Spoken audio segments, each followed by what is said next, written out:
दूसरी जानिब बात करें, आपको बताएं कराची में बारिश की पेशगोई के बावजूद गुलशन हदीद के बरसाती नाले का काम मुकम्मल ना हुआ।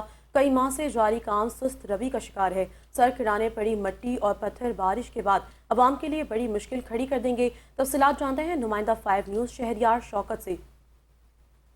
मौसमियात की जानिब से जैसे कि ये बताया गया है कि कराची के अंदर भी मानसून सीज़न जो है वो स्टार्ट हो रहा है। और इस वक्त आज अगर मैं बात करूं तो जो कराची का मौसम है, जिस किस्म का हब्स है, उसके बाद ये बात बहुत वाज़ेह तौर पर नज़र आ रही है कि बारिश के इम्कानात हैं। आज या कल इस ड्यूरेशन के अंदर बारिश हो सकती है।